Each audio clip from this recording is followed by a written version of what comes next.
i-play mo. Yon ang sinabi ko sa AVU operator kinabukasan habang nakatayo ako sa gitna ng anniversary party namin ni Renato. Suot ang bestida kong kulay champagne at hawak ang remote na parang hindi nanginginig ang kamay ko. Sa harap ko, nakaupo ang buong pamilya niya. Ang nanay niya, si Mami Lourdes, nakangiti pa. Akala niya tribute video ang ipapalabas ko. Si Renato, asawa ko, bahagyang sumanday sa upuan, mayabang ang tikom ng labi. Parang sigurado siyang hanggang dekorasyon lang ako sa gabing iyon. Pero hindi nila alam, ang unang frame ng video ay hindi larawan naming mag-asawa. Email iyon. At ang subject line, "Thank you sa masarap na gabi, babe." Bago tayo tumuloy, kung mahilig ka sa mga kwentong tahimik ang simula pero matindi ang balik, mag-comment ka ng "Hindi lahat ng tahimik, talo." Mag-subscribe ka na rin dahil ang gabing iyon ang nagpatunay sa akin na minsan ang pinakamalakas na sagot ay hindi sigaw, kundi ebidensyang hindi nila kayang burahin. Ako si Analisa del Rosario, 34 na taong gulang, may taas na sapat para lagi akong tawaging mahinahong tingnan. Pero ng gabing iyon, hindi katahimikan ang nasa loob ko. Panginginig iyon, hindi sa takot lang, kundi sa pagpipigil. Nakatira kami ni Renato sa isang lumang bahay sa San Juan na pina-renovate ng pamilya niya. Mataas ang kisame, malalapad ang bintana, at laging amoy lemon floor wax tuwing may bisita. Kapag gabi, maririnig mo ang mahinang ugong ng aircon sa sala, kasabay ng kaluskos ng mga dahon ng bougainvillea sa labas ng gate. Sa bahay na iyon, natuto akong ngumiti kahit may naririnig akong bulungan sa kusina. Natuto akong magdala ng tray ng kape kahit ako ang may-ari ng kalahati ng ginastos sa bagong dining set. Natuto akong manahimik kapag sinasabi ni Mami Lourdes sa harap ng ibang kamag-anak, "Mabuti na lang maalaga si Analisa. Hindi man ganoon kalaki ang ambag sa negosyo, mabait naman." Hindi ko kinokorek, hindi dahil totoo, kundi dahil mahal ko noon si Renato. Si Renato del Rosario, 37 taong gulang, maayos manamit, makinis magsalita, at may ugaling kayang gawing biro ang pananakit. Kapag nasa labas kami, siya ang asawang hahawakan ng likod mo habang tumatawid. Pero pag uwi, siya rin ang magsasabing, "Huwag ka nang makialam sa financial side, Lisa. Ako na bahala, baka ma-stress ka lang." Noong una, inisip kong pag-aalaga iyon. Hanggang napansin kong ang pag-aalaga pala, minsan, pwedeng kulungan kung mali ang humahawak. Isang gabi bago ang anniversary party namin, 12:30 na ng madaling araw, natulog si Renato sa kama. Nakadapa, nakabukas pa ang lampshade sa side niya. Amoy alkohol ang hininga niya, hindi matapang, pero halatang galing sa mahabang gabi sa labas. Sabi niya, late meeting daw sa Ortigas. Ako naman, nakaupo sa gilid ng kama, nag-aayos ng listahan ng bisita para kinabukasan. May catering, may flowers, may AV, may slideshow na ginawa ko mismo. Mga litrato naming dalawa noong wala pa kaming masyadong pera, noong nagtitipid kami sa Tagaytay, noong inakala kong pareho kaming lumalaban sa isang tahanan. Tapos, tumunog ang laptop niya. Isang maliit na ting. Karaniwan, hindi ko pinapakialaman ng laptop ni Renato, hindi dahil wala akong karapatan, kundi dahil ayokong maging klase ng asawang kinakain ng hinala. Pero, kita ko sa screen ang notification. Senda, Rika M., Executive Secretary. Subject, "Thank you sa masarap na gabi, babe." Tumigil ang mundo sa pagitan ng paghinga ko. Hindi ko agad ginalaw ang mouse. Tumingin muna ako kay Renato. Mahimbing ang tulog niya. Bahagyang nakabuka ang bibig. Isang kamay nakalawit sa gilid ng kama. Sa loob ng maraming taon, ang unang instinct ko kapag may mali ay gisingin siya, tanungin siya, pakinggan ng paliwanag niya, at pagkatapos ay sisihin ang sarili ko kung bakit ako nagduda. Pero noong gabing iyon, may iba. Parang may malamig na daliring humawak sa batok ko at bumulong, "Huwag muna." Kinuha ko ang cellphone ko. Screenshot. 1, 2, pati oras, 12:47 AM. Hindi ko binuksan ang email. Hindi pa.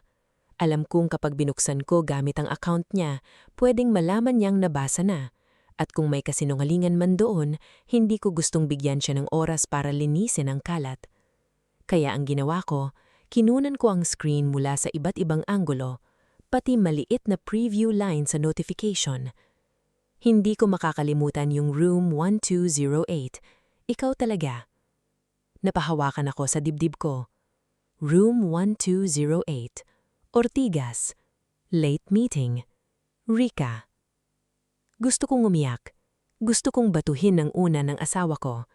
Gusto kong isigaw ang pangalan niya hanggang magising siya at makita niyang hindi na ako yung Annalisa na pwedeng patahimikin sa isang halik sa noo. Pero imbes nun, tumayo ako. Dahan-dahan. Pumunta ako sa banyo, isinara ang pinto, at doon ako huminga ng malalim. Ang ilaw sa vanity mirror masyadong puti. Kitang-kita ko ang mukha ko, namumula ang mata, nanginginig ang labi, pero walang luhang bumabagsak. Hindi ko alam kung dahil ubos na ako o dahil ngayon lang ako nagsimulang magising. Bumalik ako sa kwarto. Nakita kong gumalaw si Renato, pero hindi siya nagising. Tumagilid lang siya, at mula sa bulsa ng slacks niyang nakasabit sa upuan, may nalaglag na maliit na papel. Hindi ko sana pupulutin, pero nakita ko ang logo, isang hotel sa Ortigas. Hindi resibo, hindi official invoice, Wi-Fi access slip, guest, RDR, access valid until 11:58 p.m., floor, 12. Napaupo ako sa sahig. Doon ko unang naramdaman na hindi lang puso ko ang tinatamaan.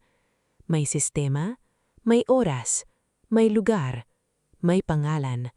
At kung may isang bagay akong natutunan sa ilang taong pagsalo ng lahat ng dahilan ni Renato, ito yon. Kapag ang kasinungalingan ay sanay na sanay, hindi sapat ang iyak para talunin ito. Kailangan mo ng ebidensya. Kinuha ko ang Wi-Fi slip gamit ang tissue.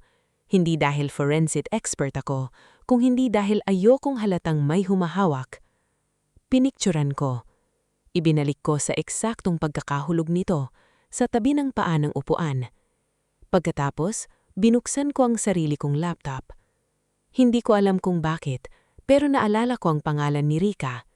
Ilang beses ko nang nakita sa office events ni Renato. Mahaba ang buhok, laging naka-neutral blazer, tahimik magsalita. Hindi siya mukhang palaban, hindi rin siya mukhang tanga. Kapag tinatawag siya ni Renato, mabilis siyang lumalapit, pero lagi kong napapansin ng konting kaba niya. Noong gabing iyon, nagsimula akong mag-isip. Kung totoong kabit siya, bakit email? Bakit sa company address? Bakit ganon kalantad ang subject line isang gabi bago ang anniversary party namin? Parang may gustong makita ko o may gustong ipakita sa akin. Doon nagsimula ang unang debate sa isip ko. Baka aksidente lang, baka sinadya, baka cheating, baka trap, baka pareho. Tinignan ko ulit si Renato. Sa mukha niya, walang bakas ng kaba. Natutulog siya na ang mundo ay laging papabor sa kanya. At sa unang beses sa loob ng 10 taon, hindi ko siya iningatan. Iningatan ko ang sarili ko. Kinuha ko ang external hard drive ko sa drawer.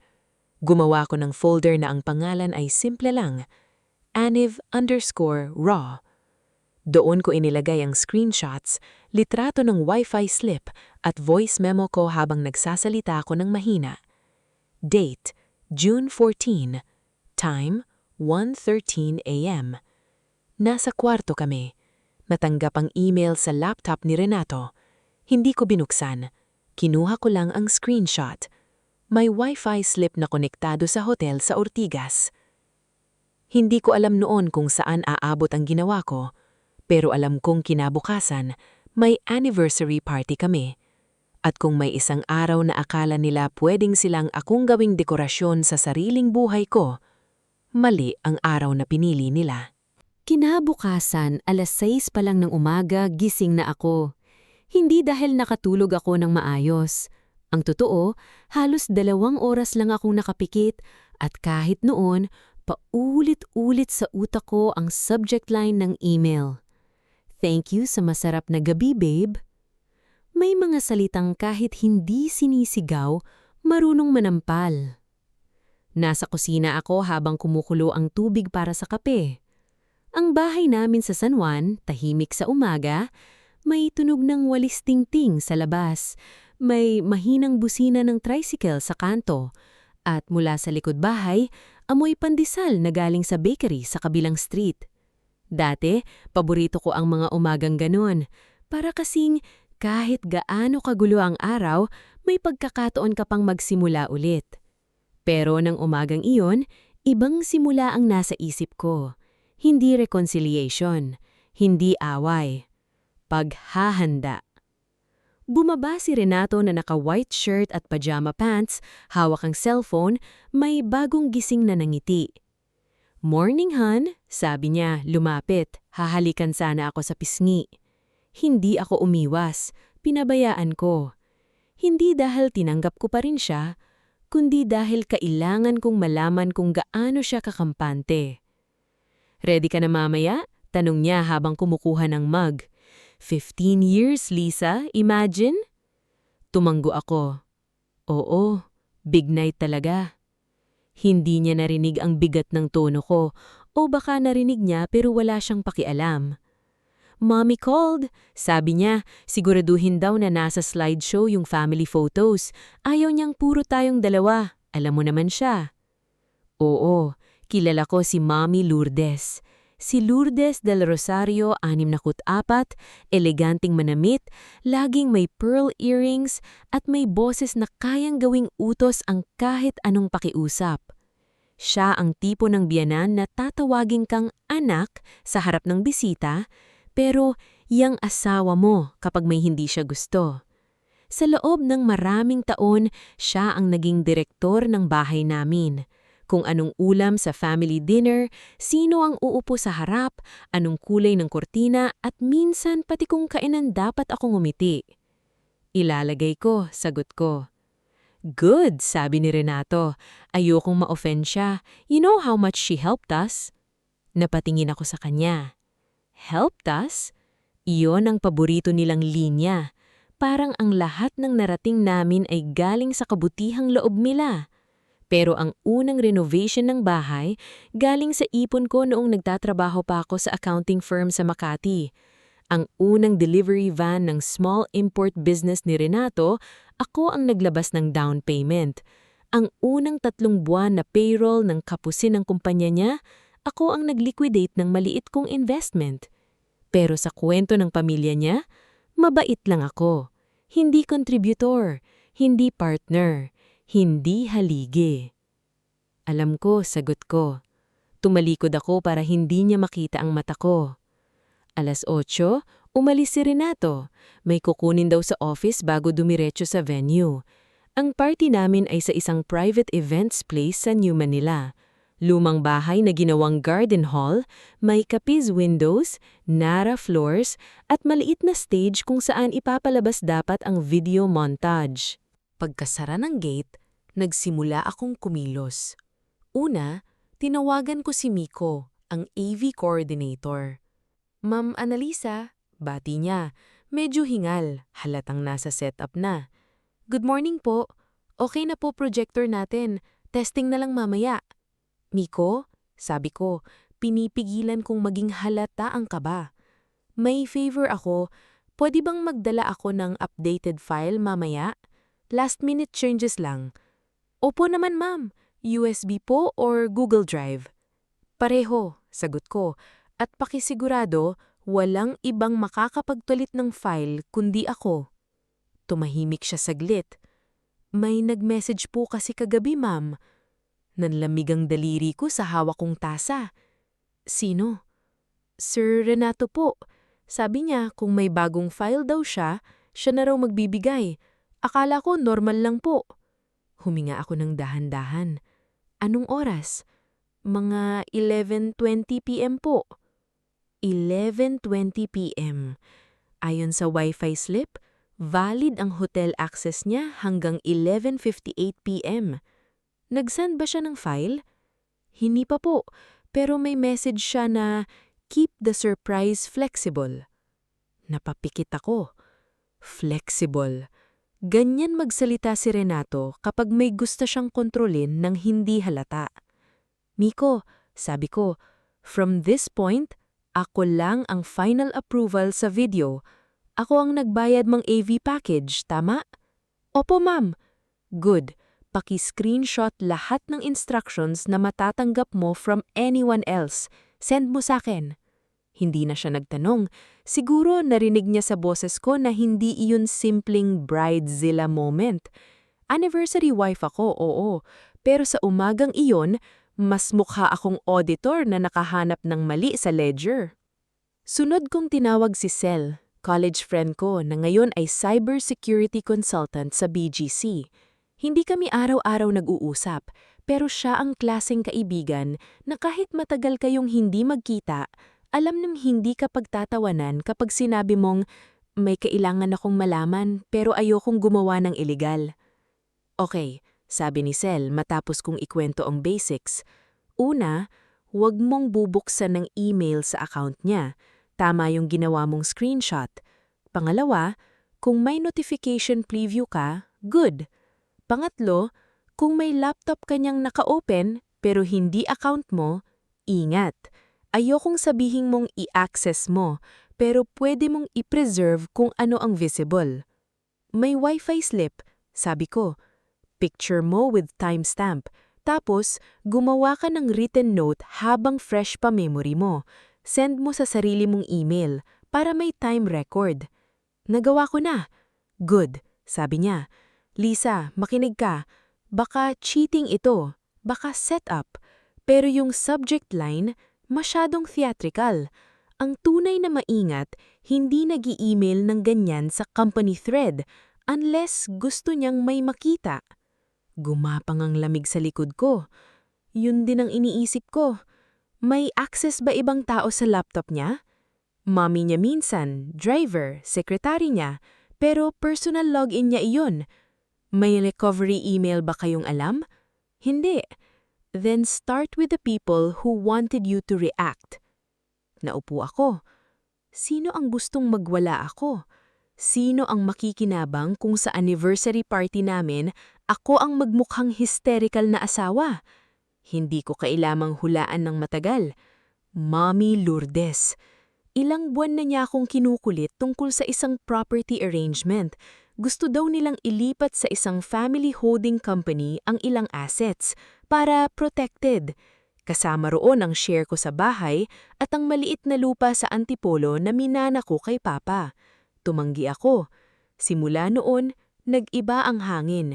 Mas madalas ang parinig. Mas madalas ang masyado kang suspicious. Mas madalas ang kung totoong mahal mo si Renato, bakit ayaw mong magtiwala? Trust. Ang salitang ginagamit ng mga taong ayaw magpakita ng resibo. Mga 10:00 ng umaga, dumating si Mommy Lourdes sa bahay, kasama ang ipagang kong si Vanessa. Pareho silang amoy mamahaling pabango at bagong blow-dry ang buhok. Analisa, bati niya, diretso sa dining area. Walang tanong kung okay lang pumasok. Nasaan ang video file? Gusto kong tignan bago mamaya. Ngumiti ako. Hindi malaki. Sapat lang para hindi halatang may bagyo. Nasa akin po. Final ko na po dadalin mamaya. Kumunot ang noo niya. Bakit? Family event ito. Dapat makita namin. Surprise po kasi. Tumingin si Vanessa kay Mami Lourdes. Mabilis lang pero nakita ko. May maliit na iritasyon. May kaba rin. Surprise? Ulit ng Mami Lourdes. Anong klaseng surprise? Anniversary video po. Tumawa siya ng mahina pero walang saya. Huwag kang gagawa ng eksena ha. Alam mo naman maraming bisita. Konting hiya naman sa pamilya. Doon ko naramdaman ang pangalawang clue. Wala pa akong sinasabing kahit ano, pero depensa na siya agad sa eksena. Bakit? Wala po akong balak gumawa ng eksena. Good, sabi niya. Kasi minsan, Lisa, Ang mga babae kapag insecure, kung ano-ano ang iniisip, nakakasira ng bahay. Hindi ako sumagot. Lumapit siya sa akin at hinawakan ng braso ko. Mahigpit pero nakangiti. Be graceful tonight, bilong niya. No matter what you think you know. Nung umalis sila, naiwan sa kusina ang amoy ng pabango niya. Matamis, mabigat, nakakasuka. Kinuha ang phone ko at ni-record ang sinabi niya habang fresh pa ang memory ko. No matter what you think you know. Hindi iyon payo. Babala iyon. At sa unang pagkakataon, sigurado na ako. Hindi lang ako nakakita ng pagtataksil. May naghihintay na bitag. 2:00 ng hapon, nasa venue na ako. Ang New Manila Events House ay dating ancestral home. May malalaking poste, chandelier na medyo luma na pero maganda pa rin kapag tinamaan ng ilaw. At hardin na may fairy lights kahit tirik pa ang araw.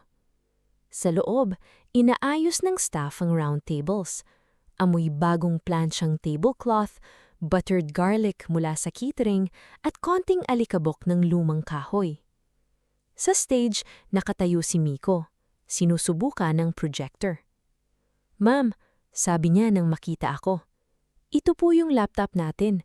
Nakalock po yung playlist. Kayo lang po magbibigay ng final file." "Thank you," sabi ko. Inabot niya ang phone niya. "Ito rin po screenshots. May message po ulit si Sir Renato." Binasa ko.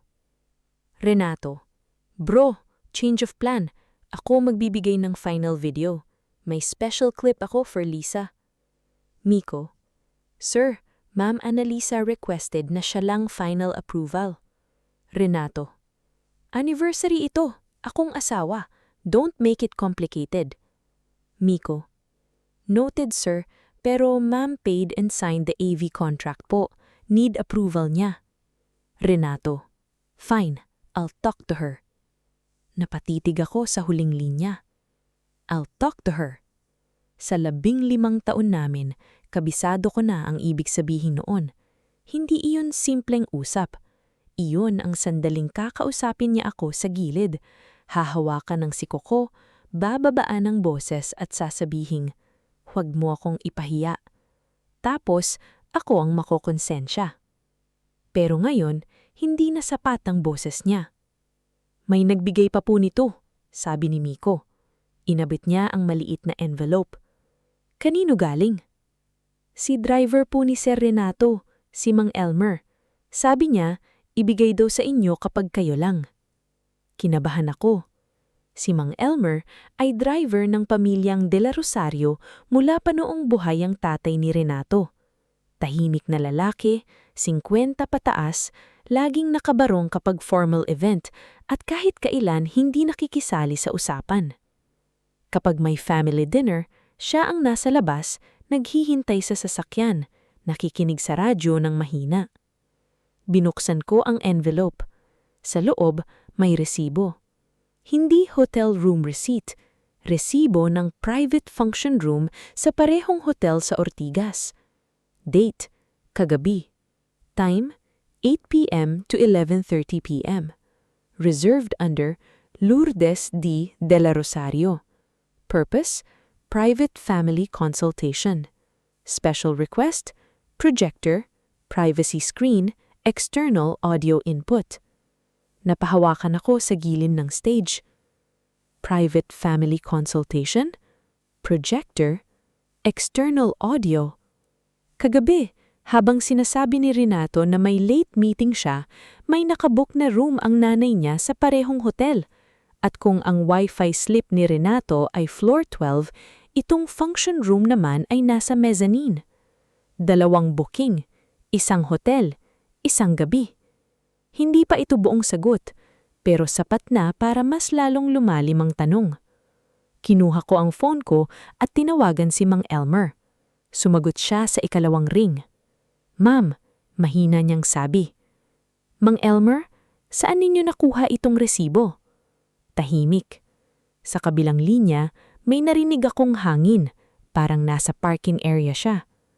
"Naiwan po sa likod ng sasakyan kagabi," Hindi ko po alam kung dapat kong itapon pero nakita ko pong pangalan ni Ma'am Lourdes. Kasama mo sila kagabi? Opo. Sino-sino? Huminga siya ng malalim. Si Sir Renato po, si Ma'am Lourdes, si Ma'am Vanessa, at si Ma'am Rica. Napikit ako. Rica. Nag-away ba sila? Tanong ko. Hindi po away. Parang may pinag-uusakan. Si Ma'am Rica po umiiyak paglabas. Nanikip ang dibdib ko. Bakit hindi mo sinabi agad? Pasensya na po ma'am, trabaho ko po sila eh. Pero kagabi, narinig ko po si Ma'am Lourdes bago sila sumakay. Sabi niya kay Renato. Ano? Sabi po, pag nakita niya yung email, siya mismo ang sisira sa sarili niya bukas. Hindi ako nakagalaw. Sa paligid ko, tuloy ang staff sa pag-aayos ng mesa. May numatawa sa catering area, may nagbubuhat ng centerpiece. Normal ang mundo sa paningin ng iba. Pero sa akin, parang may basag na salamin ang ilalim ng bawat hakbang. Salamat, Mang Elmer. Sabi ko, halos pabulong. May hihingin ako sa inyo. Huwag muna kayong magsasalita kahit kanino. Pero kung kailangan ko kayo bilang witness. Opo, ma'am. Sagot niya agad. Matagal ko na rin pong nakikita. Hindi ko na tinanong kung ano ang matagal na niyang nakikita. Hindi pa ako handa. Pagkababa ng tawag, nag-message ako kay Sel. Ako. May private function room under MIL. Same hotel. Driver heard. Pag nakita niya yung email, siya mismo ang sisira sa sarili niya bukas. Sel.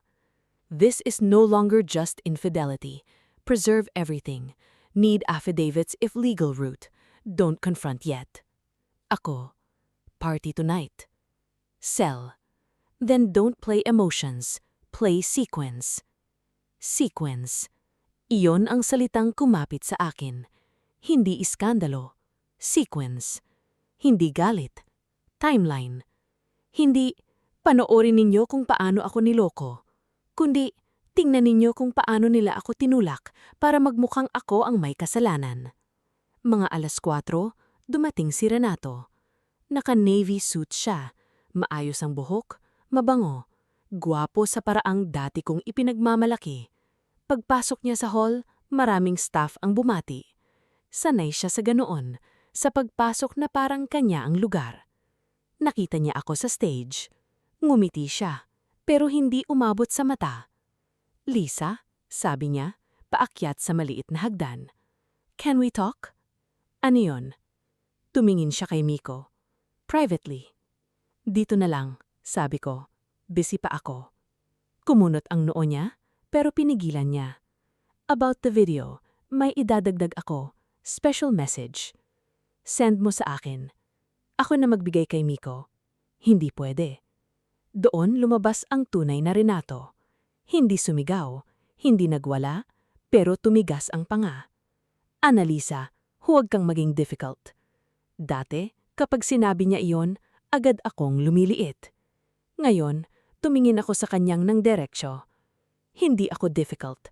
Ako ang nag-coordinate ng event. Ako ang pumirma ng contract. Ako ang final approval. Tumawa siya ng maiki. Wow, contract? Oo, sagot ko. Contract. May kung anong dumaan sa mukha niya. Inis, gulat, bahagyang kaba. Bumaba ang boses niya. May sinabi ba sa'yo si Mami? Marami siyang sinasabi lagi. Lisa? Renato? Ilang segundo kaming nagtitigan. Sa gilid ng mata ko, nakita kong dumating si Mami Lourdes. Naka-pale gold Filipiniana-inspired dress siya. May pearls, may hawak na clutch. Sa tabi niya, si Vanessa. Abala sa phone pero halatang nakikinig. Lumapit si Mami Lourdes na parang walang nangyari. Ay, ang ganda ng setup, sabi niya. Annalisa hiha, sana maganda rin ang mood mo mamaya. Ngumiti ako. Maganda po. Good, sabi niya. Kasi may mga importanteng bisita tayo. Some lawyers from the family office are coming. Para after dinner, may konting announcement tayo. Announcement. Kaya pala, hindi lang anniversary party ito. May plano silang gawing public pressure ang gabing ito. Sa harap ng pamilya, kaibigan at abogado, ipapakita nila akong emosyonal, insecure, selosa. Pagkatapos, kapag durog na ang credibility ko, ilalabas nila ang kung anumang dokumentong gusto nilang papirmahan. Hindi pa ako sigurado sa buong detalye, pero nakita ko na ang hugis ng bitag. At ang masakit, hindi lang si Renato ang nasa likod nito, pamilya niya. Pamilya na pinagluto ko, pinagbigyan ko, pinatawad ko, pinaniwalaan ko. Biglang nag-vibrate ang phone ko. Message mula kay Sel. Sel, I checked the screenshot you sent. Visible sa notification header, email came from Rika's mobile mail client, but the sender display name was edited recently. Ask for full header if you can get it later. Also, the tone doesn't match her usual corporate signature. Someone may have used her account or forced her to send it. Napatingin ako kay Renato. Tapos kay Mami Lourdes. Tapos sa stage. Kung si Rika ang kabit, bakit siya umiiyak kagabi? Kung si Rika ang mayabang na nag-email, bakit parang sinadya ang subject line para ako mismo ang sumabog? At kung gusto nila akong sumabog, baka ang pinakamalaking pagkakamali nila ay ang pag-aalan nilang hindi ako marunong maghintay. Kinuha ko ang USB sa bag ko. Pero hindi iyon ang old anniversary montage lang. May dalawang folder doon. Version A, Memories. At isang bagong folder, Version B, Sequence. Hindi ko ito pa ipapalabas agad. Hindi pa. Kailangan munang dumating ang mga taong pinapapunta nila. Kailangan munang marinig nila ang announcement. Kailangan munang makita nilang nakagiti ako, nakaupo sa tabi ng asawa ko, hawak ang baso, parang wala akong alam. Dahil minsan, ang hustisya hindi nagsisimula sa sigaw. Minsan, nagsisimula ito sa isang babaeng akala nila kayang lokohin, na marunong nang mag-ipon ng resibo. 6:30 ng gabi, nagsimula nang mapuno ang venue.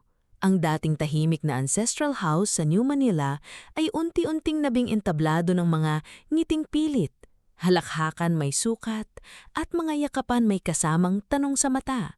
Sa bawat pagbukas ng pinto, may pumapasok na kamag-anak ni Renato, kaibigan sa negosyo, kaklase nung high school, at ilang taong hindi ko kilala pero kilala ni Mami Lourdes, mga taong sanay sa party na may kasamang palitan ng pabor. Nakatayo ako sa tabi ng entrance, naka-champagne dress, maayos ang buhok, manipis ang hikaw, at may ngiting pinagpraktisan ko sa salamin ng banyo. Hindi ko alam kung mas masakit ang lokohin ka o ang kailangan mong ngumiti habang hinihintay mong kumpleto ang mga taong nanloko sa'yo. Ang ganda mo, Lisa, bati ng pinsan ni Renato. Salamat, sagot ko. Parang hindi 15 years married, fresh pa rin. Ngumiti ako ulit. Fresh.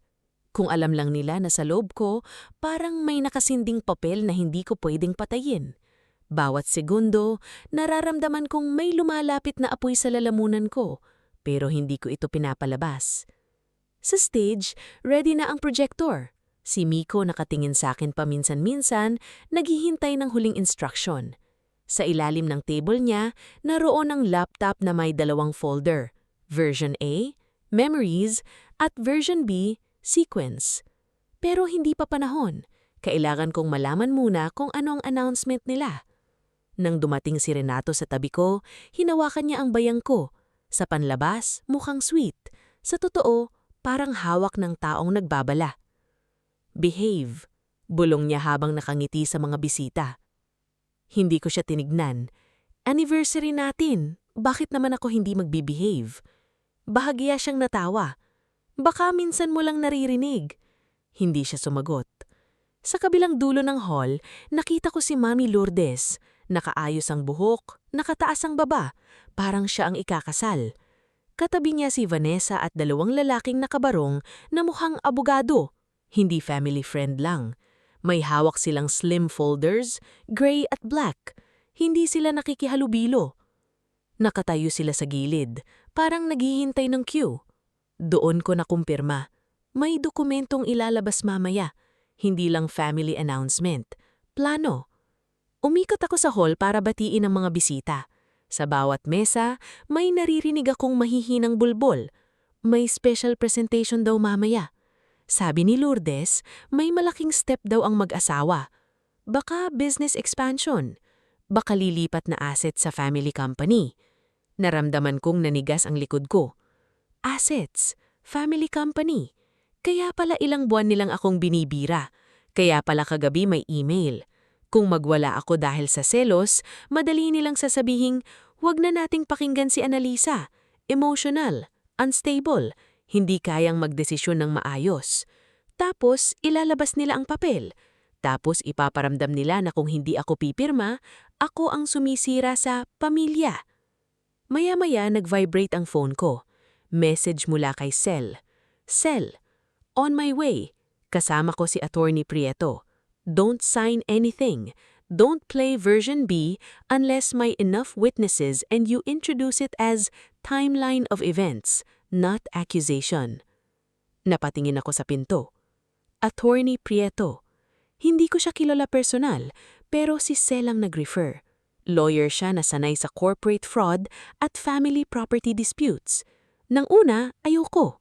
Parang sobra naman ang magdala ng abogado sa anniversary party. Pero ngayon, habang nakikita ko ang folder sa kamay ng abogado ni Mami Lourdes, naisip ko, sila ang unang nagdala ng armas. Ako lang ang natutong magsuot ng proteksyon. Bandang 7:00, nagsimula ang dinner. Nasa presidential table kami ni Renato, Mami Lourdes, Vanessa at ilang matatandang kamag-anak. Sa bawat toast, parang may nakasulat na script, "To Renato and Annalisa." Sadi ng Tito Arman niya, nakataas ang wine glass. 15 years of patience, partnership, and family unity. Family unity. Napansin kong ngumiti si Mommy Lourdes sa salitang iyon. Ako naman, uminom ng tubig. Hindi alak. Kailangan kong malinaw ang isip. Pagkatapos ng main course, tumayo si Renato. Pumalakpak ang ilan, akala nila speech na. "Good evening everyone," sabi niya, hawak ang mic. Gwapo siya sa ilaw ng stage. Kalma, malambing ang boses. Kung hindi mo siya asawa, maniniwala kang mabuti siyang tao. "Thank you for being here to celebrate 15 years with us. Hindi naging madali ang lahat. Marriage is sacrifice. It is trust. It is knowing when to let your partner lead." Tumama ang huling linya sa akin. Lead. Parang may gusto siyang ipahiwatig. Tumingin siya sa akin at ngumiti. "Lisa has always been supportive, quiet, graceful, and tonight, our family will take another step. Hindi lang bilang mag-asawa, kundi bilang bahagi ng mas malaking legacy ng Del Rosario family." Pumalakpak si Mami Lourdes. Ilan ang sumunod kahit hindi pa alam kung bakit. Lumapit ang isa sa mga lalaking nakabarong, hawak ang folder. "Before the video presentation," patunay ni Renato, "we just want to share something meaningful. A decision Lisa and I have been discussing." Nainit ang mukha ko. Discussing? Kasinungalingan niyon. Hindi diskusyon ng buwan-buwang pangungulit, guilt trip at pananakot sa akin. Inabot ni Renato ang folder. "Lisa," sabi niya, malambing sa mic, "maybe you want to tell them." Tahimik ang buong hall. Lahat nakatingin sa akin. Doon ko naintindihan ang tunay na bitag. Hindi niya ako pipilitin ng private. Pipilitin niya ako sa harap ng lahat.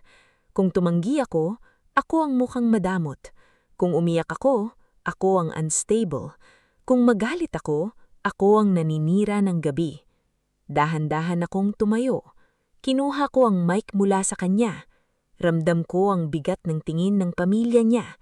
Si Mami Lourdes nakangiti pa rin, pero matalim ang mata.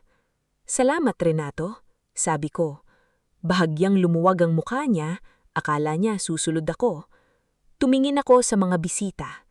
Tama siya, may pinag-uusapan kaming mahalaga, tungkol sa tiwala, tungkol sa sakripisyo, at tungkol sa mga bagay na ginagawa ng isang asawa habang tulog ang asawa niya.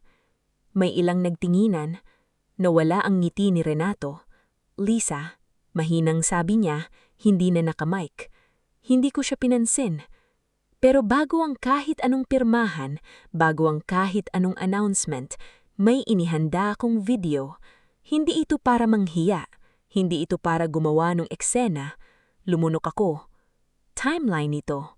Lumapit ako sa AV table. Si Miko naninginig ang kamay, pero nakahanda. Version A muna. Bulong ko. Nagulat siya. Ma'am? Memories muna. Tumanggo siya. Nagdimang ilaw. Lumabas sa screen ang unang litrato namin ni Renato. Nasa Baguio, naka-jacket, magkadikit, pareho pang bata. May tumawa, may napangiti, may nag-ah. Sumunod ang wedding photo namin, ang unang bahay, unang kotse, family dinners. Habang nanonood ang lahat, tinitigan ko si Renato. Hindi siya mapakali. Si Mami Lourdes naman, bahagyang nakataas ang kilay. Parang hindi niya maintindihan kung bakit hindi pa ako sumasabog.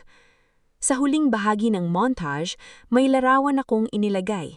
Ako, hawak ang lumang calculator, nakaupo sa dining table habang inaayos ang unang payroll ng negosyo ni Renato. Hindi dramatic, hindi skandaloso, pero totoo. May caption, "Partnership is not silence. Partnership is record." Tahimik ang hall. Tapos tumayo si Attorney Prieto sa likod, karating lang kasama si Sel. Hindi siya nag-eskandalo, hindi siya lumapit agad. Umupo lang siya sa huling mesa, inilapag ang bag at tumingin sa akin.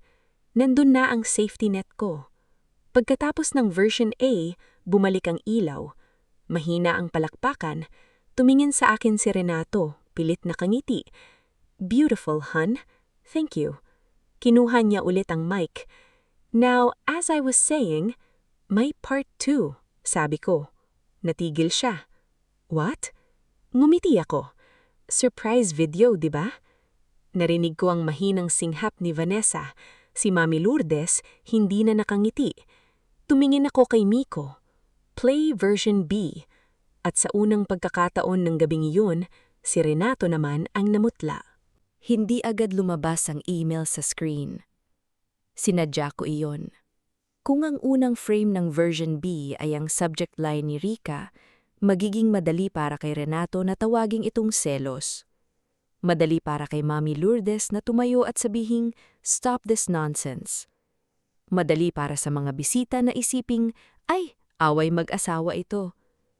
Kaya nagsimula ako sa timeline. Black screen. White text. June 14, 8 p.m. Private function room booking. Ortigas. Reserved under Lourdes D. Del Rosario. Sumunod ang photo ng resibo. Hindi blurry. Kita ang date. Kita ang oras. Kita ang special request. Projector. Privacy screen. External audio input. May narinig akong bulong sa likod. Bakit may hotel booking si Lourdes? Function room naman daw. Nag-angat ang baba si Mami Lourdes. "Annalisa, ano ito?" Hindi ko siya tinignan. Hawak ko ang mic pero hindi ako sumigaw. "Timeline po," sabi ko naman. Lumabas ang kasunod. June 14, 11:20 p.m. Message from Renato to AV supplier. Keep the surprise flexible. Screenshot. Nasa gilid si Miko, nakayuko. Hindi kasalanan niya, pero alam kong kinakabahan siya. Sunod, June 15, 11:58 p.m. Hotel Wi-Fi access slip. Guest, RDR. Floor, 12. Hindi ko na kailangang magpaliwanag. May ilang tiyahin ni Renato na nakapatingin sa kanya. Si Renato naman nangumiti ng pilit. "Lisa, this is ridiculous. That hotel has meeting rooms. You're embarrassing yourself." Doon ko siya tunignan. Hindi pa tapos. Nagpalit ang slide. June 15, 12:47 a.m. Screenshot ng laptop notification. Sender, Rika M. Executive Secretary. Subject: Thank you sa masarap na gabi, babe. Lumakas ang bulungan. May napmura ng mahina. May tumingin kay Rika. Oo, nandoon siya. Nasa gilid ng hall. Naka-cream blouse. Halos hindi makatingin sa kahit sino. Kanina ko pa siyang napansin pero hindi ko siya nilapitan. Gusto kong makita una kung tatakbo siya. Hindi siya tumakbo. Nanginginig siya. See? Biglang sabi ni Renato, parang nakahanap ng pwesto. This is exactly what I mean. She saw one email and now she's making a scene. Isa lang ba? Tanong ko. Tumigil siya. Pinindot ni Miko ang next slide. June 15, 10:03 a.m. Voice note transcript. No matter what you think you know. Lourdes D. Del Rosario. Hindi ko pinatugtog ang boses niya. Transcript lang muna. Ayokong sabihing illegal recording sa harap ng lahat. Gusto kong maging maingat. Gusto kong wala silang butas na madaling lusutan. Gawa-gawa, sabi ni Mami Lourdes. Annalisa, you are unwell. May sumakit sa dibdib ko. Unwell. Iyon pala ang salita nila kapag ayaw nila akong pakinggan. Tumayo si Attorney Prieto mula sa likod. Mrs. Del Rosario, sabi niya, kalmado, I advise everyone not to make further statements that may be used as defamatory or coercive. Miss Annalisa is presenting a timeline before being asked to sign any document. Nagkagulo ang tingin ng mga bisita.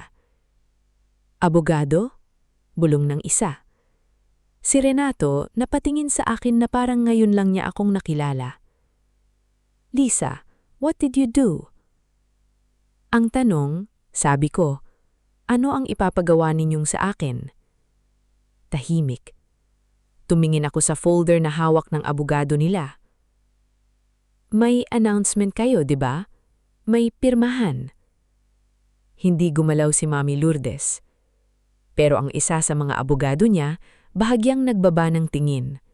Maliit na kilos, pero supat. Sige, sabi ko. Bago ako ipahiyanin yung bilang selosang asawa, sabihin niyo muna sa kanila kung ano ang gusto ninyong pirmahan ko. Annalisa, madiing sabi ni Mami Lourdes, this is a family matter. Kanina pa po itong public. Tumingin ako kay Renato. At ikaw ang nagsimula. Laglakad si Renato palapit sa akin. Wala ng mic. Stop this now, sabi niya. Mababa ang boses. You don't know what you're doing. Alam ko. No, you don't. Lumapit pa siya. You're going to ruin everything. Doon ko naramdaman ang lumang takot. Ang boses niya, hindi malakas, pero kabisado ng katawan ko. Iyon ang boses na dati kong sinusunod bago pa ako makapag-isip. Ang boses na nagsasabing, ako ang OR, ako ang mahina, ako ang nagdududa, ako ang dahilan kung bakit napapagod siya.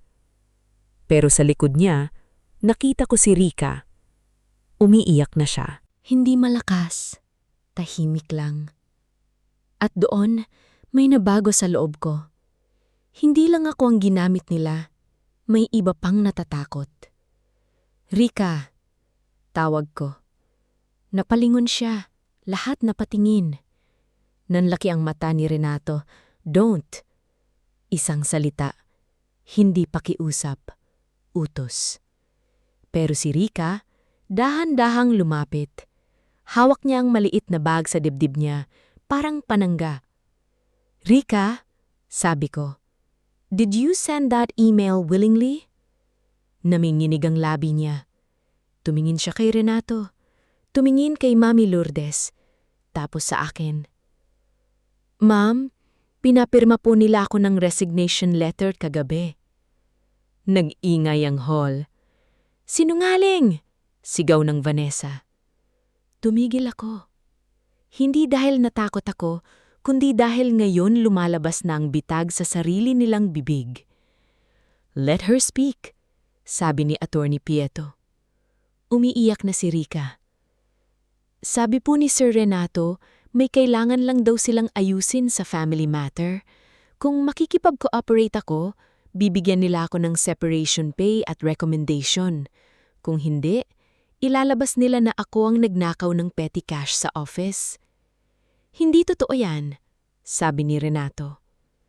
May copy po ako ng draft accusation, sabi ni Rika, halos pabulong. Nasa email ko. Napatingin ako kay Sel.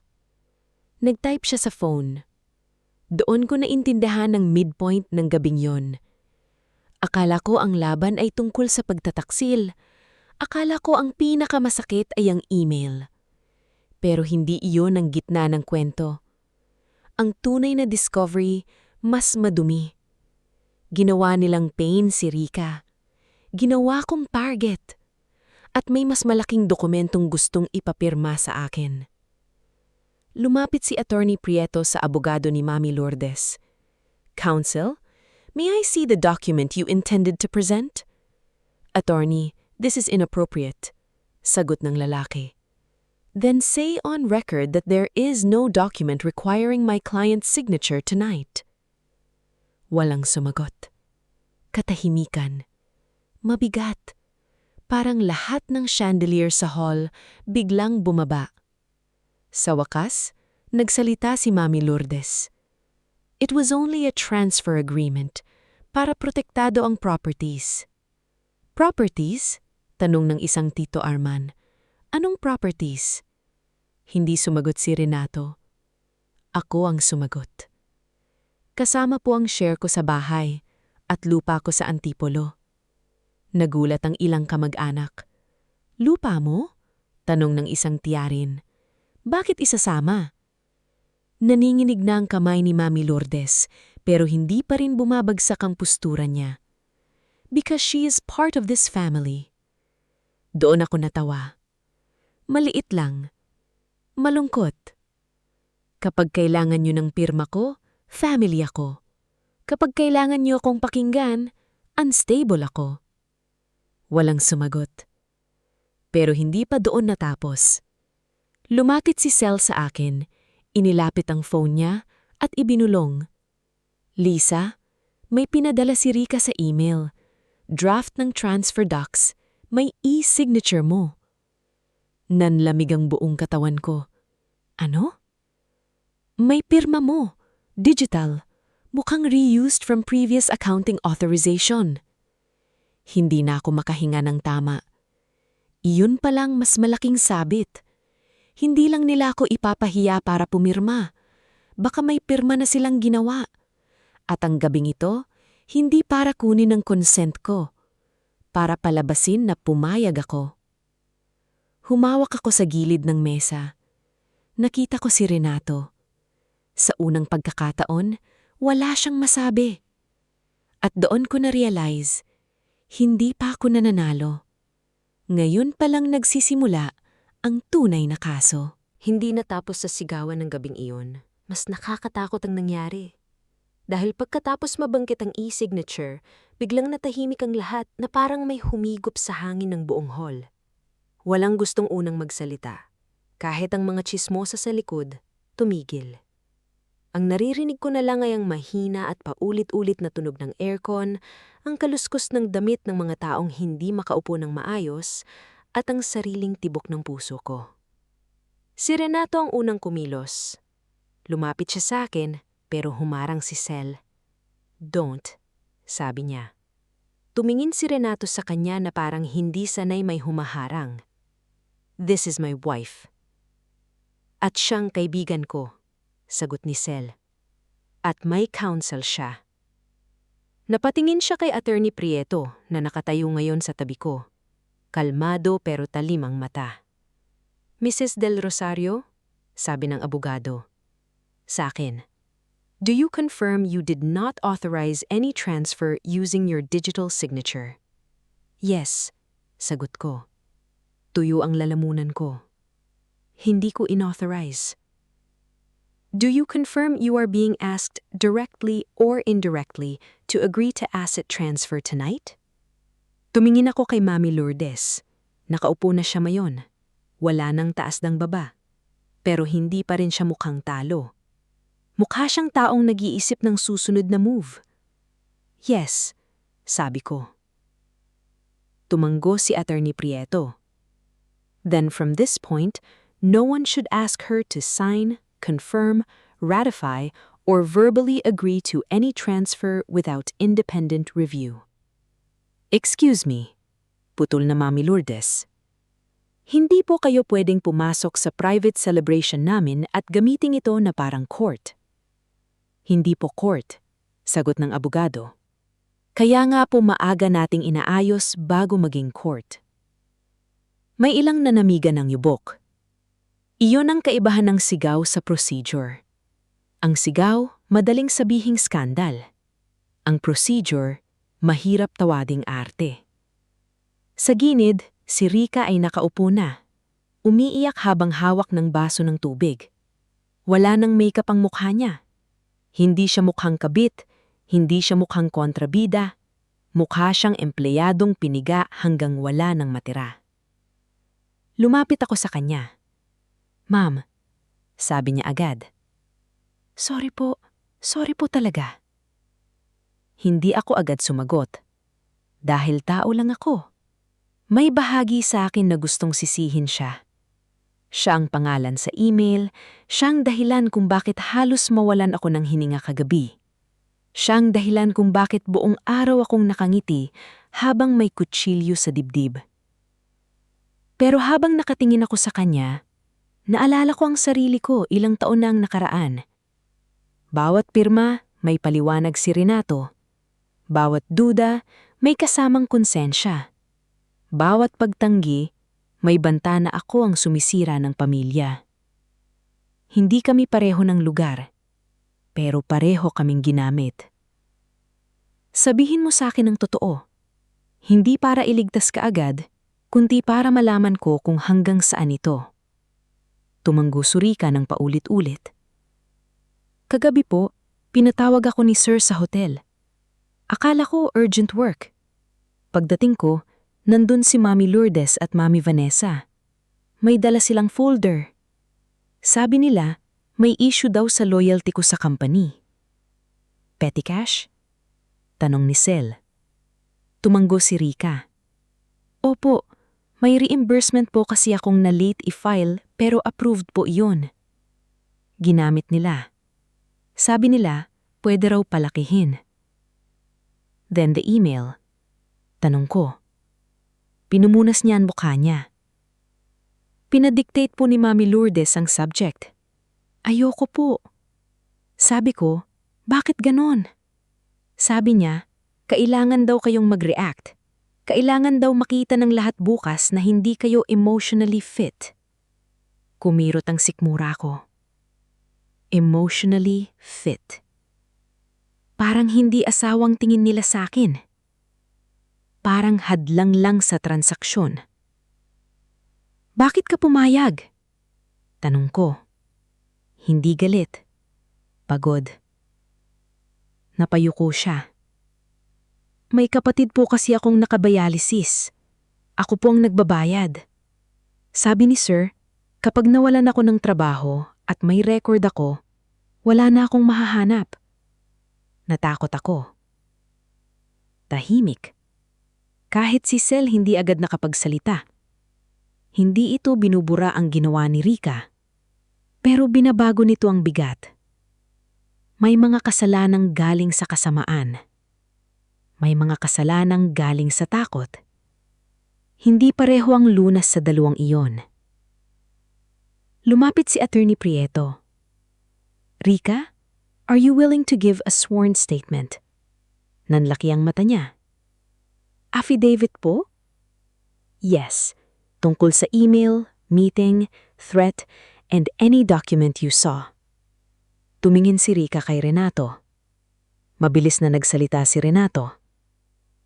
Think carefully. You still work for me. Doon unang lumakas ang boses ko. Hindi na. Nagulat siya. Tumayo ako ng tuwid. From this moment, hindi mo siya kakausapin tungkol sa trabaho ng walang witness. At kung may threat ka pa, isasama natin sa complaint. Complaint? Ulit ni Renato, nanginginig na ang galit. Oo, sabi ko. Company ethics, labor threat, possible forgery, coercion. Lahat ng dapat tingnan, ipapatingin. Lisa, you're burning our life down. Hindi, sagot ko. Kayo ang nagbuhos ng gasolina. Ngayon lang ako tumawag ng bombero. May ilang kamag-anak na napayuko. Hindi dahil dramatic ang linya, kundi dahil alam nilang totoo. Pero doon dumating ang moral dilemma. Nilapitan ako ni Rika at halos lumuhod, pero hinawakan ko bago pa niya magawa. Huwag, sabi ko. Tumayo ka. Ma'am, kung gagawa po ako ng affidavit, mawawalan ako ng trabaho. Baka kasuhan nila ako. Tumingin ako sa kanya. Sa isip ko, may dalawang boses. Una, hayaan mo siya. Kasama siya sa nanakit sa'yo. Pangalawa, kapag itinapon mo siya, magiging katulad kanila. Gagamit ng takot para manalo. Hindi ako santo. Galit ako. Nasaktan ako. Pero ayokong ang hustisya ko ay maging ibang pangalan lang ng paghihinggil. Attorney, sabi ko, kung magbibigay siya ng statement, can we ask for protection, legal guidance, at kung may napananagutan siya, hindi ba pwedeng i-consider ang coercion? Tumanggo si Attorney Prieto. We can document coercion. Hindi ibig sabihin wala siyang responsibilidad, pero mahalaga ang context. Umiyak ulit si Rika. Pero iba na mayon. Hindi lang takot. Parang may konting hangin na pumasok sa dibdib niya. Si Mami Lourdes biglang tumayo. Enough! This is absurd. Renato, we are leaving. Pero walang sumunod agad. Yun ang unang bitak sa kapangyarihan niya. Sanay siya na kapag tumayo siya, may susunod. Sanay siya na ang boses niya ang pader ng buong pamilya. Pero ngayong gabi, may mga nakakita ng resibo. May nakarinig ng pangalan. May nakakita kay Rika na nanginginig. May nakakita sa akin na hindi sumisigaw, hindi umiiyak sa sahig, hindi nawawala sa sarili. At sa mga pamilyang sanay sa sikreto, yun ang pinakamadelikadong bagay. May mga testigo na. Lumapit si Tito Arman kay Renato. Renato, sabi niya, mahina pero rinig sa paligid. Totoo ba yung e-signature? Of course not, sagot ni Renato agad. This is being twisted. Then open the document, sabi ng tito niya. Natigilan si Renato. Now, dagdag ng tito niya. Doon ko nakita ang mukha ng asawa ko. Hindi siya nahuling ng babae. Mas malala. Nahuli siyang nawalan ng kontrol sa kwento. At sa taong tulad ni Renato, yun ang tunay na kahihiyan. Hindi pa tapos ang gabi. Hindi pa rin tapos ang laban. Pero bago kami umalis ng venue, may 3 bagay ng hawak ang kampo ko. Affidavit draft ni Rika, screenshots ni Miko, at resibong ibinigay ni Mang Elmer. Hindi yun instant win, pero sapat para simulan ng domino. Habang papalabas ako, hinawakan ni Renato ang braso ko. Mahigpit. Lisa, sabi niya, boses na halos hindi ko na makilala. Pag-isipan mo, kapag itinuloy mo ito, wala nang balikan. Dahan-dahan kong binawi ang braso ko. Tama ka, sabi ko. Tiningnan ko siya sa mata. Wala na. Pagkatapos ng anniversary party, inakala ng iba na doon na natapos ang gulo. Akala nila dahil hindi ako sumigaw hanggang mawala ang boses ko, hindi ako galit. Akala nila dahil umuwi akong tahimik, kaya pa akong kausapin ni Renato sa lumang paraan. Isang saradong pinto, isang mababang boses, isang yakap na may kasamang utos. Pero may mga babaeng hindi umiiyak sa kalsada dahil nasa loob na ng bag nila ang ebidensya. Kinabukasan, 8:00 ng umaga, Nasa opisina na ako ni Attorney Prieto sa Makati. Kasama ko si Sel, si Rica at si Mang Elmer na naka-long sleeve na puti. Pawis ang noo kahit malamig ang aircon. Sa mesa, nakaayos ang mga dokumento, screenshots mula kay Miko, kopya ng hotel function room receipt, Wi-Fi access slip, message thread ni Renato sa AV supplier at draft ng transfer agreement na may digital signature ko. Hindi siya mukhang digmaan, mukha siyang audit. At minsan, mas kinakatakutan ng sinungaling ang audit kaysa sigawan. Una, sabi ni Attorney Prieto habang sinusulat sa yellow pad ang timeline, magpapadala tayo ng formal notice to preserve evidence sa hotel, sa AV supplier, sa company ni Renato at sa email service admin kung company-controlled ang account ni Rica. Anong ibig sabihin? Tanong ni Mang Elmer. Ibig sabihin, hindi nila pwedeng basta burahin ng logs, CCTV, access records at communications nang walang consequence, sagot ng abogado. Napatingin ako sa papel. Dati, kapag nasasaktan ako, ang una kong hinahanap ay paliwanag.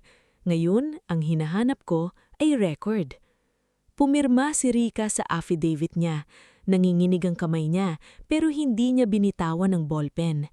Isinalaysay niya kung paano siya pinatawag sa hotel, paano siya tinakot tungkol sa petty cash, paano idinikta ni Mami Lourdes ang email subject, at paano sinabihan ni Renato na isang email lang iyon, pero ang epekto ay malilinis ang problema sa bahay. Si Mang Elmer naman nagbigay ng sworn statement tungkol sa narinig niya. Pag nakita niya yung email, siya mismo ang sisira sa sarili niya bukas.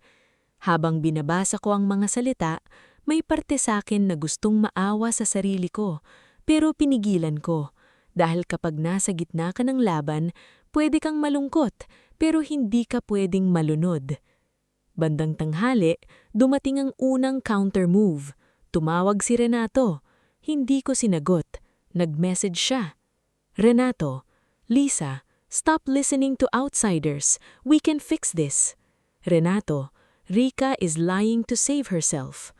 Renato, you're destroying my mother. Renato, is this what you want? To shame us? Binasa ko lang.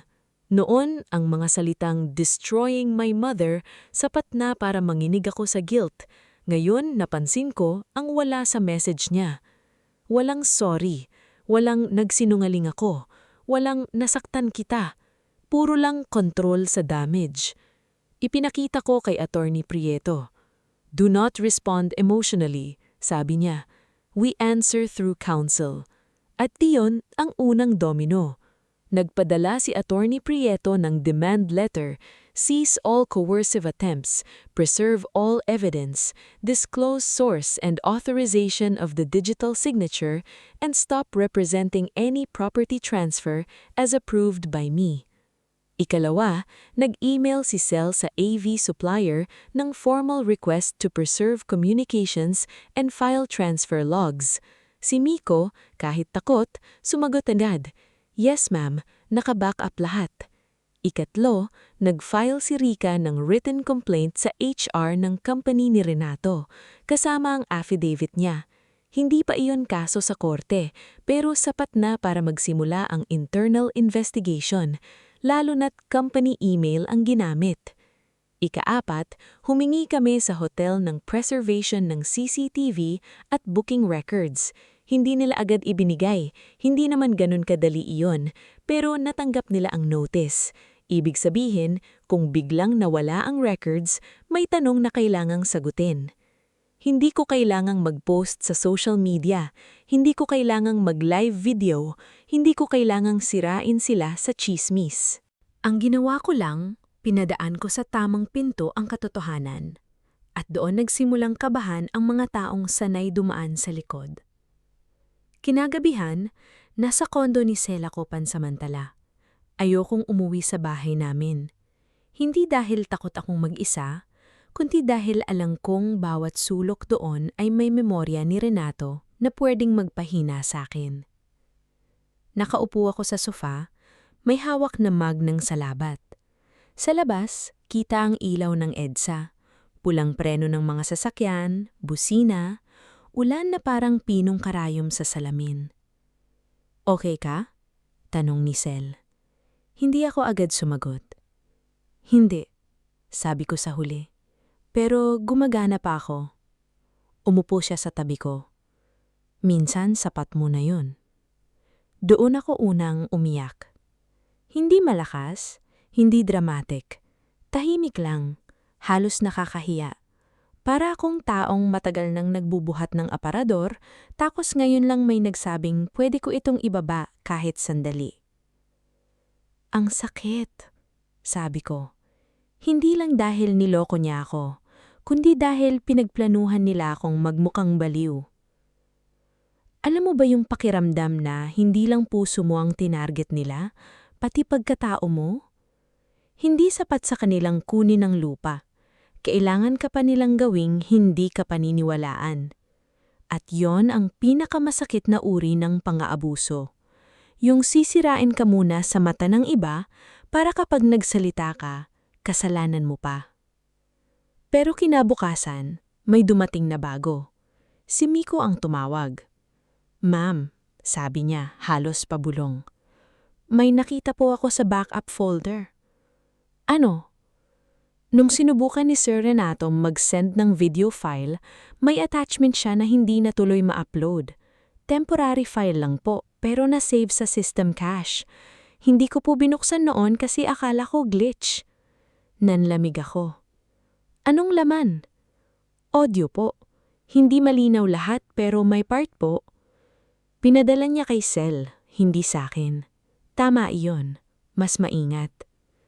Pinakinggan namin sa laptop ni Sel kasama si Attorney Prieto sa video call.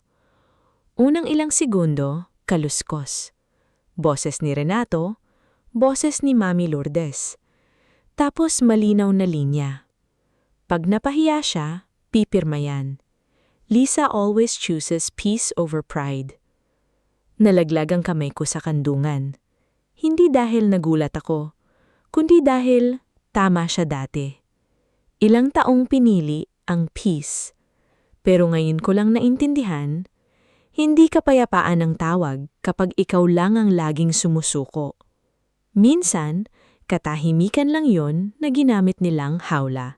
Hindi nananahimik ang kampo ni Renato. 3 araw pagkatapos lumabas ang audio, nagsimula ang sariling kwento ni Mami Lourdes. Una, tumawag siya sa mga kamag-anak. Nagkakaroon lang ng breakdown si Annalisa. Ikalawa, nagpadala siya ng message sa ilang family friends. May influence kasi yung kaibigan niyang abogado. Ikatlo, pinalabas niyang ako ang nagdadala ng outsiders sa problema ng pamilya. Ang paborito nilang salita, pamilya. Parang ang pamilya ay magic word na pwedeng ipantakip sa pamemeke. Pero may kaibahan na ngayon. Dati kapag nagsalita si Mami Lourdes, tapos na ang usapan.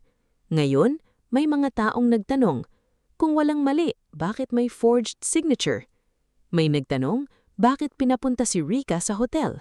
May nagtanong, bakit may abogado sa anniversary party?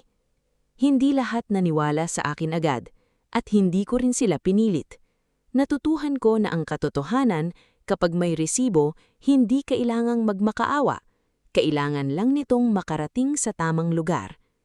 Pero habang gumagalaw ang legal letters, mas naging personal ang atake. Isang hapon, tumawag sa akin ang dati naming kasambahay, si Aling Nena. Si Aling Nena ay 60 taong gulang, payat, laging nakapusod at 10 taong nagtrabaho sa bahay ng Del Rosario bago biglang umalis, 2 taon na ang nakaraan. Sabi ni Mami Lourdes noon, nagnakaw kasi ng alahas. Hindi ko na siya nakausap. Hindi ko hinanap, at yon ang isa sa mga bagay na kinahiya ko sa sarili ko. Ma'am Annalisa? Mahina niyang sabi sa phone. Opo, sino po ito? Si Nena po. Nanigas ako. Aling Nena? Opo. Ma'am, pasensya na po. Ngayon lang ako nagkalakas ng loob. Nakita ko po kasi si Mang Elmer nung isang araw. Sabi niya, lumalaban na raw kayo. Lumalaban na raw kayo. Parang may kirot na dumaan sa dibdib ko. May alam po ba kayo? Tanong ko. Tahimik siya saglit. May notebook po ako. Kinita ko siya kinabukasan sa maliit na karinderiya sa Mandaluyong, malapit sa simbahan. Hindi siya nagbago, pero mas payat na. Hawak niya ang eco bag na kupas, at sa loob noon, isang lumang spiral notebook na may takip na bulaklakin. Hindi ko po ito ninakaw, sabi niya agad bago ko pa mabuksan. Ako po ang pinagsusulat ni Ma'am Lourdes ng mga utos at bayarin sa bahay para raw may record. Bumigat ang kamay ko sa notebook. Sa unang pahina, normal lang. Grocery, laundry, utility bills, sahod ng gardener. Pero habang gumagalaw, may ibang entries. Sabihin kay Lisa na short ang budget para siya maglabas. Huwag ipakita kay Lisa ang tunay na invoice ng renovation. R asked, use old signature scan from accounting. M. Lourdes, kapag ayaw pumirma, pressure through family dinner. Hindi ko napansin na tumutulo na pala luha ko hanggang may nahulog sa pahina. Bakit hindi niyo po sinabi noon? Tanong ko. Napayuko si Aling Nena. Natatakot po ako. Nang tanungin ko si Ma'am Lourdes kung bakit ginagamit pirma niyo, sabi niya wala raw akong pakialam. Tapos nung sumagot ako, kinabukasan sinabi niyang may nawawala raw na hikaw. Pinaalis po ako, hindi na nila ako binayaran ng huling sahod. Parang may kumurot sa konsensya ko. Aling Nena, naniwala ako noon. Alam ko po, pero walang sumbat. Kaya po ako nahihiyang luhapit. Pero ma'am, hindi po kayo baliw. Matagal na po nilang kayong ginaganyan. Hindi po kayo baliw. 4 na salita. Pero parang may pader na bumagsak sa loob ko. May mga sugat na hindi agad gumagaling dahil lagi mong iniisip baka ikaw nga ang mali, baka ikaw nga ang mahirap mahalin, baka ikaw nga ang masyadong sensitibo. Tapos isang araw, may taong darating dala ang lumang notebook at sasabihing, hindi ka baliw, may ginawa talaga sila. Dinala namin ang notebook kay Attorney Prieto. Hindi niya agad tinawag na ultimate proof. Maingat siya. Kailangan daw i-authenticate, tignan ang handwriting, i-cross-reference sa dates, hanapin ang invoices at bank transfers. Hindi instant win. Pero malakas itong pattern evidence. Pattern! Yun ang salitang paulit-ulit. Hindi isolated ang email, hindi isolated ang party, hindi isolated ang pirma. Ito ay pattern ng kontrol. Dumating ang huling counter move ni Renato kinabukasan. Nagpunta siya sa kondo ni Sel. Hindi siya sumigaw sa lobby, hindi siya nagdala ng pamilya, nag-iwan lang siya ng envelope sa guard para sa akin. Sa loob, may sulat. Lisa, let's settle quietly. I'll admit the email was wrong. I'll ask Mom to apologize, but don't touch the business. Don't involve HR. Don't include the signature issue. We can still separate with dignity. Matagal kong tinitigan ng salitang dignity. Dignity daw. Yun ba ang tawag kapag gusto mong burahin ang pinakamatinding kasalanan kapalit ng peking paghihingi ng tawad? Ipinadala ko ang sulat kay Attorney Prieto. Ang sagot niya, good, written attempt to limit accountability. Dati, iiyakan ko sana yun. Ngayon, in-upload namin sa evidence folder. Sa susunod na meeting, hinarap namin ang kampo ni Renato sa isang conference room, hindi korte. Nandun ang abogado nila, si Mami Lourdes, si Renato, ako, Attorney Prieto, at isang representative mula sa HR compliance dahil company email at employee coercion ang involved. Hindi na party dress ang suot ko. Plain beige blouse, itim na slacks, walang hikaw. Gusto kong makita nilang wala ako roon para magdrama. Nandun ako para matapos ang kasinungalingan. Settlement proposal, sabi ng abogado nila. No admission of liability, mutual non-disparagement, private separation. Umiling ako. Hindi. Tumingin si Renato sa akin. Pagod na siya. Wala nang dating kinis ng yabang. Lisa, ano pa bang gusto mo? Huminga ako ng malalim. Correction. Ano? Gusto ko ng written correction sa family and business circle na hindi ako unstable, hindi ako nag-consent sa transfer at hindi valid ang e-signature. Gusto ko ng restitution sa lahat ng ginamit na funds at unpaid amount kay Aling Nena, gusto ko ng protection for Rika from retaliation at gusto kong i-withdraw ninyo lahat ng document na may pirma ko, hindi ko inauthorize. Namula ang mukha ni Mami Lourdes. You want to humiliate us. Hindi, sabi ko.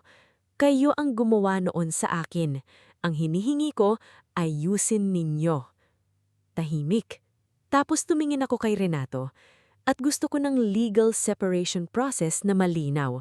Hindi tahimik na pagbubura. Malinaw. Hindi siya sumagot. Doon ko naintindihan ang huling counter move nila. Pagod. Gusto nilang pagurin ako hanggang pumayag na lang ako sa maliit na sorry. Pero pagod na rin ako sa dating analisa na laging pumapayag. Kaya sa unang beses, hindi ko tinanggap ang unang alok. Hindi ko tinanggap ang peking dignidad. Hinintay ko ang offer na may pananagutan. Hindi naging pelikula ang ending namin. Walang lumuhod sa ulan, walang nagmamakaawa sa harap ng gate, walang biglang yumama na eksena, walang sigawan sa korte na pinapalakpakan ng lahat. Ang totoo, ang ending ay maraming papel, maraming pirma, maraming gabing hindi ako makatulog, at maraming umagang kailangan kong piliting bumangon kahit parang wala nang saysayang kape. Pero kung hahanapin mo ang tunay na hustisya, madalas hindi siya maingay. Minsan, nakaupo siya sa conference room, may ballpen sa gitna ng mesa, naghihintay kung sino ang unang aamin na may ginawa silang mali. Inabot ng ilang buwan bago nagkaroon ng final settlement. Hindi perpekto. Walang settlement na nakakapagbalik ng 15 taon. Pero may nakuha akong hindi nila gustong ibigay. Record. Una, formal written correction. Pinadala iyon sa immediate family circle, business partners na nakirinig ng maling kwento, at ilang taong pinagsabihan ni Mami Lourdes na unstable ako. Hindi mahaba, hindi emosyonal, pero malinaw. Analisa del Rosario did not authorize the property transfer. Any digital signature used for such purpose was not knowingly or voluntarily provided by her. Statements questioning her mental or emotional fitness in relation to the matter are withdrawn. Binasa ko yun ng maraming beses, hindi dahil magandang wording, kundi dahil minsan ang babaeng matagal nang pinagdadudahan ay hindi naghahanap ng palakpak. Naghahanap siya ng pangungusap na mangsasabing, hindi ka nagsisinungaling. Ikalawa, ni-revoke ang lahat ng transfer documents. Ang lupa ko sa Antipolo na natili sa pangalan ko. Ang share ko sa bahay, inayos sa settlement. Hindi ko kinuha ang lahat. Hindi ko rin ibinigay ang dapat sa akin. May linya pagitan ng ganid at makatarungan. At pinilit kong manatili sa makatarungan kahit galit ako. Ikatlo, binayaran si Aling Nena ang huling sahod, separation pay, at danyos sa maling paratang. Nung inabot sa kanya ang tseke, umiyak siya. Hindi dahil sa pera lang, kundi dahil sa wakas, may kumilala na hindi siya nagnakaw. Ikaapat, si Rika ay hindi naging malinis na parang walang nangyari. Nagbigay siya ng affidavit, humarap sa HR, at umamin sa part niya. Pero dahil napatunayan ng coercion, hindi siya tinuluyang nilunod. Lumipat siya ng trabaho pagkatapos. At minsan, nag-message siya sa akin. Ma'am, salamat po kasi hindi niyo ako tinapon kahit may mali ako. Matagal bago ako nakasagot. Sa huli, ang reply ko lang, huwag mo nang hayaang gamitin ulit ang takot mo laban sa iba. Si Mami Lourdes, hindi humingi ng sorry sa paraan na gusto ng puso ko. Wala siyang mahabang sulat, wala siyang luhang inamin ng lahat. Ang nakuha ko lang ay signed correction, payment approvals, at legal compliance. Dati, may inis sana ako. Pero natutunan ko, hindi lahat ng closure ay nanggagaling sa pagsisisi ng nanakit sa'yo. Minsan, closure ang tawag sa araw na hindi mo na kailangan ng luha nila para maniwalang nasaktan ka. Si Renato naman humingi ng tawad isang beses. Private. Nasa parking lot kami ng law office pagkatapos ng huling pirmahan. Payat siya tingnan, hindi dahil kawawa, kundi dahil nawala ang dating yabang na matagal kong inakalang confidence. "Lisa," sabi niya, "I'm sorry." Tiningnan ko siya. May panahon na ibibigay ko ang buong buhay ko para lang marinig iyon. Pero nung narinig ko na, hindi siya bumukas na pinto. Parang tunog lang ng susi sa bahay na hindi ko na tinitirhan. "Alam mo ba kung saan ka nagkamali?" Tanong ko. Tumahimik siya. "Niloko mo ako?" Sabi niya. Umiling ako. "Hindi lang. Ang pinakamalaking pagkakamali mo, inakala mong dahil mahal kita, hindi ko kayang paniwalaan ng sarili ko." Wala siyang naisagot. At iyon ang huling usapan namin bilang mag-asawa. Lumipat ako sa maliit na townhouse sa Marikina. Hindi kasing laki ng bahay sa San Juan. Walang chandelier, walang high ceiling. Kapag umuulan, naririnig ko agad ang patak sa bubong. Kapag umaga, may nagtitinda ng taho sa labas. May kapitbahay na nagdidilig ng halaman. May asong tumatahol sa 6:00. Pero sa unang gabi ko roon, nakatulog ako ng walang takot na may bubulong sa kusina tungkol sa akin. Nagtanim ako ng basil sa paso. Bumili ako ng murang kurtina na ako ang pumili. Naglagay ako ng maliit na mesa malapit sa bintana. Doon ako nagkakape tuwing umaga. Minsan, nanginginig pa rin ang kamay ko kapag may email notification. Minsan, napapalingon ako kapag may taong bumababa ang boses parang utos. Hindi agad nawawala ang sugat. Pero hindi ibig sabihin na sugatan ka, talo ka. Ibig sabihin, buhay ka pa. At may pagkakataon ka pang alagaan ang sarili mo sa paraang hindi mo nagawa noong busy kang intindihin ang lahat. Pagkalipas ng 1 taon, bumalik ako sa events house sa New Manila.